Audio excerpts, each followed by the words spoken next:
WhatsApp guys, finally कर दिया India ने अग्नि 5 मिसाइल का टेस्ट, जिसके लिए वो कहा था ना कि भैया वो एयर स्पेस खाली रखना, समुद्री इलाका, क्योंकि हम कुछ बड़ा करने जा रहे हैं। तो डायरेक्ट मैसेज है चाइना को, और प्रशांत धवन सर की वीडियो है, ओरिजिनल वीडियो का लिंक है डिस्क्रिप्शन में। देखते हैं आज क्या कुछ डिटेल्स क्या कुछ पता लगते हैं। इंटरेस्टिंग वीडियो वाले कर दो लाइक, नहीं हो तो सब्सक्राइब। 1 2 3 गो। नमस्कार नहीं, वेलकम यू वर्ल्ड अफेयर्स। मैं प्रशांत धवन। नाउ मैंने आप सबको बताया था कि 15 दिसंबर ये वो डेट है। 15 से 16 दिसंबर भारत कुछ बड़ा टेस्ट कर सकता है, भारत कुछ बड़ा प्लान कर रहा है, और हुआ भी यहाँ पर यही। अग्नि 5 का एक मॉन्यूमेंटल टेस्ट किया है भारत ने अपनी मैक्सिमम रेंज के साथ। देखो, अग्नि 5 का टेस्ट इससे पहले हम कर चुके हैं, मगर उसकी मैक्सिमम ऑपरेशनल कैपेसिटी में, मतलब आप कह लीजिए अग्नि 5 की ट्रू फोर्स, ट्रू रेंज पहली बार भारत ने दिखाई है। 5400 से लेकर 5500 किलोमीटर के आसपास इसने ट्रैवल किया है। इंडिया ने अब प्रॉपरली चाइना को दिखा दिया है कि पूरा चाइना, चाहे चाइना के नॉर्दर्न मोस्ट एरिया में भी शी जिनपिंग एक गुफा बना के छुप जाए, अग्नि 5 मिसाइल वहां पर भी हिट करेगा। यहाँ पे आप देख पाओगे, इसलिए बहुत से आर्टिकल पब्लिश हुए हैं। अग्नि 5 successfully tested, it can reach Beijing. और बिल्कुल इससे पहले इंडिया ने जब भी अग्नि 5 मिसाइल का टेस्ट किया है, हमने आप कह लो फुल रेंज इसकी टेस्ट करी नहीं है, मगर इस बार नई टेक्नोलॉजी के साथ MIRV के साथ भी हमने ऐसा टेस्ट किया है कि इंडिया के जो पड़ोसी कंट्रीज हैं उनको भी ये टेस्ट आसमान में दिखा। यहाँ पर आप देख पाओगे, ये म्यांमार देश का एक न्यूज आउटलेट है, इसने ट्वीट करी है। म्यांमार, वैसे आप अगर नोटिस करोगे यहाँ पे आपको मिलेगा, तो म्यांमार का जो ये रीजन है ना, बिल्कुल बे ऑफ बंगाल के पास में, इसको कहते हैं ये लोग रखाइन स्टेट। ये काफी हद तक न्यूज में भी थी 2019 के आसपास रोहिंग्या क्राइसिस की वजह से।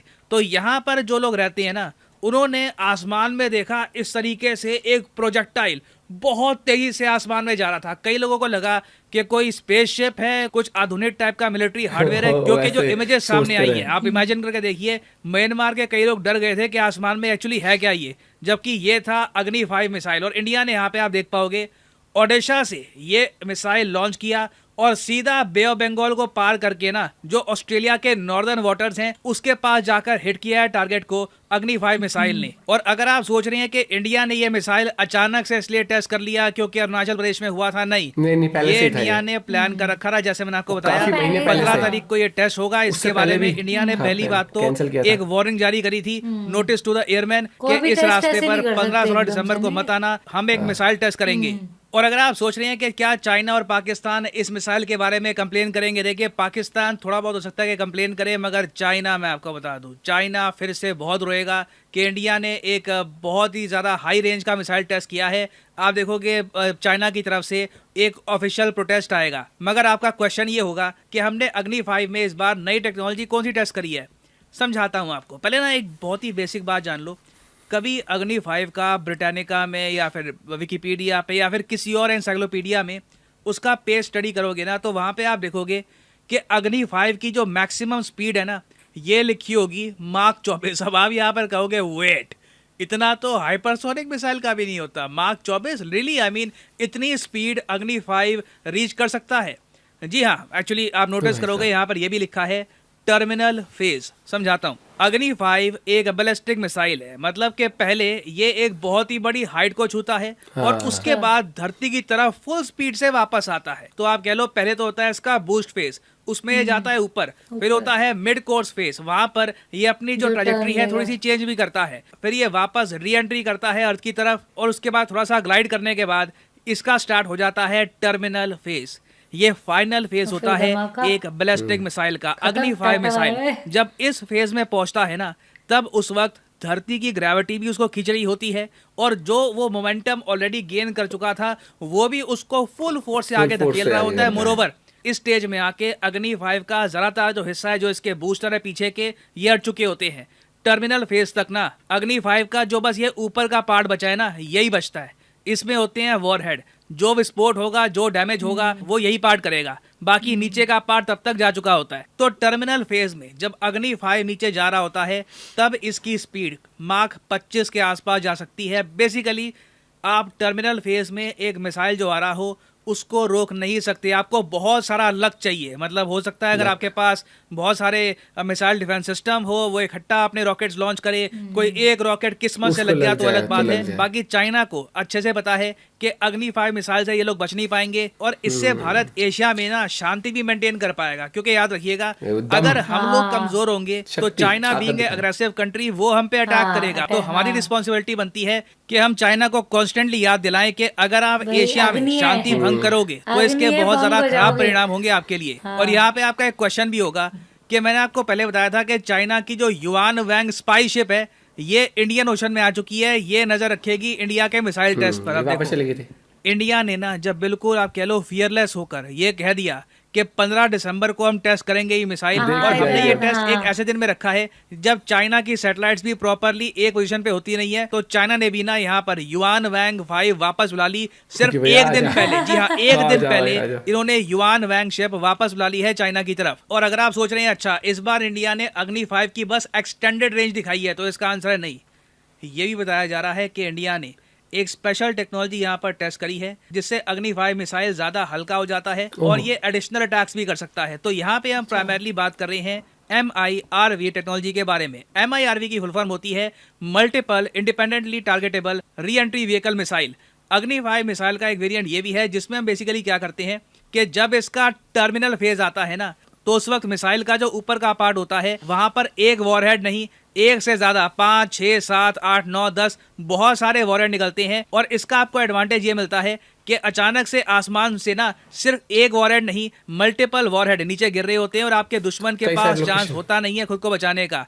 एक वॉरहेड आ रहा होगा ना, और वो भी 25 मार्क की स्पीड के आसपास, तो आपकी किस्मत है, ऊपर वाले ने आपको साथ दिया तो शायद आप उस वॉरहेड को रोक दोगे। मगर जब मल्टीपल वॉरहेड आ रहे हो, वो भी 20-25 मार्क की स्पीड में, you will not be able to defend yourself. ये आप कह लो 100% सक्सेस रेट वाली टेक्नोलॉजी है। चाइना छोड़िए, कोई भी देश इससे खुद को नहीं बचा पाएगा। और यहाँ पे आप देख पाओगे ये एक टाइप का नजारा है। MIRV वाला मिसाइल ना अपने टर्मिनल फेज से होकर 20 मार्क की स्पीड से नीचे गिर रहा होता है, तो ऐसा कुछ दिखता है। और ऐसे सिनेरियो में ना आप बस बादलों को देख सकते हो, ऊपर देख सकते हो कि नीचे क्या आ रहा है, उसके अलावा you can not do anything. वैसे MIRV वाले जो मिसाइल हैं ये इसलिए भी न्यूज में है क्योंकि रशिया ने भी अपने MIRV वाले मिसाइल कर दिए हैं एक्टिव। इसका नाम है ICBM RS-24। जी हाँ, RS-24 रशिया ने कर दिया है एक्टिव। और ये बताया जा रहा है कि 12 गुना ज्यादा स्ट्रॉन्गर है than the bomb that struck Hiroshima. जो बॉम्ब यूएसए ने गिराया था हिरोशिमा में 1945 में, उससे 12 गुना स्ट्रॉन्गर है ये मिसाइल। मगर ऑब्वियसली मेरी उम्मीद यही है कि ये जो मिसाइल हैं ये एक्चुअली एक डेटरेंट का काम करे, ये पीस मेंटेन करें, ये मिसाइल कभी इस्तेमाल ना हो।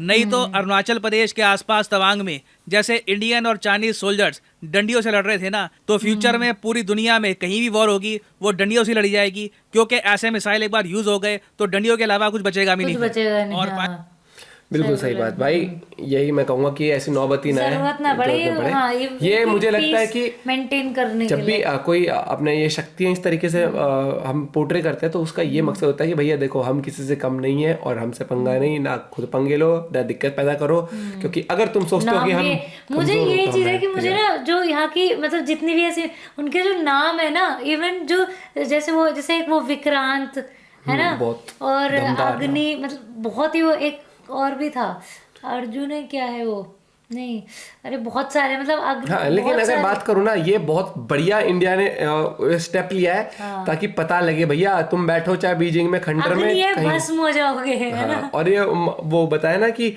वॉरहेड एक ही नहीं मल्टीपल भी जब निकलेंगे तो उसको तो आप टैकल कर ही नहीं सकते। ये चीज काफी बोला ना, कितने अंदर वो धरती के अंदर कितने गुफा बना ले, राइट टाइम पे लिया है ये स्टेप। और वो एक दिन पहले वो शिप जो उनकी स्पाई शिप कह रही भैया चलो वापस, यहाँ पर गड़बड़ हो सकती है, दिखना मत। और ये एक बहुत स्ट्रॉन्ग मैसेज गया है हर एक कंट्री को कि India is capable of doing anything. और ये चीज मैं बताना चाहता हूँ कि क्या होता है कि कोई भी कंट्री ना किसी से डायरेक्ट पंगा नहीं लेती है, बहुत रेयर चांस होते। क्यों? क्योंकि उनको ये पता है कि भैया हमने जंग छेड़ दी तो हम तो जीत जाएंगे मान लो, लेकिन आगे वाला भी ऐसे थोड़ी छोड़ देगा। और आगे वाले ने चाहे मान लो 10 हमले करे तो 10 में से एक ना एक तो हमें भी लगेगा, नुकसान तो हमारा भी होगा। वो कैसे लग जाए किस तरीके।